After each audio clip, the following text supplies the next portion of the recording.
Washington, October 9, 2025. In a stunning diplomatic breakthrough that has sent shockwaves across the globe, Hamas has officially agreed to the first phase of President Donald Trump's ambitious 20-point peace plan for Gaza, paving the way for the release of all remaining Israeli hostages and an immediate ceasefire.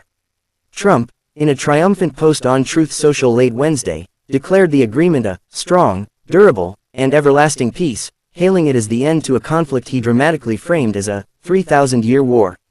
While historians might quibble with the timeline, pointing to the ancient roots of the Israeli-Palestinian struggle dating back millennia, the announcement marks a pivotal moment nearly 2 years after Hamas's brutal October 7, 2023, attack on Israel, which claimed 1,200 lives and ignited a devastating war that has since killed over 67,000 in Gaza alone, according to Palestinian health authorities. The deal, brokered through intense back-channel negotiations involving mediators from Qatar, Egypt, and Jordan, represents Trump's boldest foreign policy gamble yet in his second term.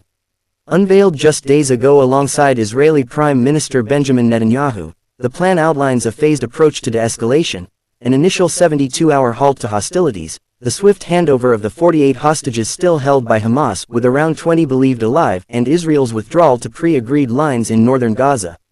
In exchange, hundreds of Palestinian prisoners would be freed, and a controversial amnesty provision offers leniency to Hamas members who pledge peaceful coexistence with Israel, though disarmament remains a sticking point for future talks. Trump wasted no time in claiming victory, telling Fox News' Sean Hannity in an exclusive interview, "The whole world came together on this. I said we'd end the wars, and here we are, peace in the Middle East, one way or the other." His administration has already dubbed him the Peace President, with whispers of a Nobel Peace Prize nomination gaining traction, especially after Ukraine's Zelensky floated a similar idea for Trump's potential Russia ceasefire efforts. Reactions poured in from all corners, blending jubilation with cautious optimism. In Tel Aviv's Hostage Square, an estimated 120,000 demonstrators unfurled yellow ribbons emblazoned with, "It's now or never," erupting into cheers as news broke. Families of the captives, many tearful during emotional phone calls with Trump, expressed profound gratitude. "He didn't forget us," said one mother in a video circulating on social media, her voice cracking with relief. Celebrations echoed in Khan Yunis, where fireworks lit up the night sky amid music and chants, a rare moment of levity in a strip long synonymous with sorrow. Netanyahu, convening his cabinet Thursday morning to ratify the accord, invoked divine intervention. "With God's help, we will bring them all home." Even Palestinian Authority President Mahmoud Abbas extended thanks, pledging cooperation for a lasting and just peace in accordance with international law. Yet, beneath the euphoria lies a web of unresolved tensions. Hamas's agreement, while a seismic concession on hostages, was notably vague on Trump's core demands: full disarmament and ceding governance of Gaza to a proposed board of peace that would isolate the enclave from broader Palestinian aspirations. Senior Hamas official Khalil al-Hayya appeared beaming in Doha during the announcement, but the group's statement emphasized further consultations on these elements, hinting at potential roadblocks. Israeli hardliners, including National Security Minister Itamar Ben-Gvir, decried the amnesty clause as a ticking time bomb, threatening coalition fractures if Hamas isn't eradicated entirely. Finance Minister Bezalel Smotrich voiced mixed emotions, vowing to withhold his vote unless ironclad guarantees emerge. Analysts warn that previous ceasefires, in November 2023 and earlier this year, collapsed under similar strains, evolving into a regional quagmire that drew in Iran, Yemen's Houthis, and Hezbollah in Lebanon. Trump's path to this moment was as unorthodox as his presidency. Campaigning in 2024, he promised to finish the job in Gaza within his first 100 days, leveraging tariffs on adversaries and personal diplomacy to pressure all sides.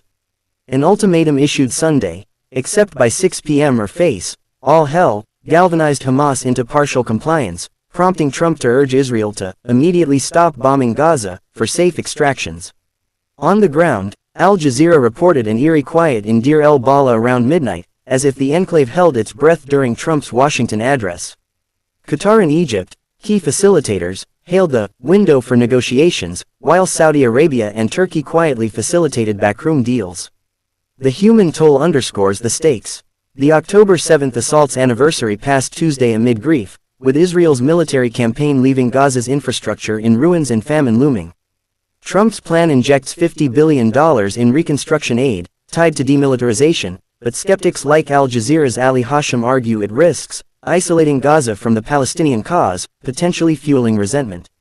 Internationally, European leaders praised the sincere efforts, though the UN urged safeguards for civilians.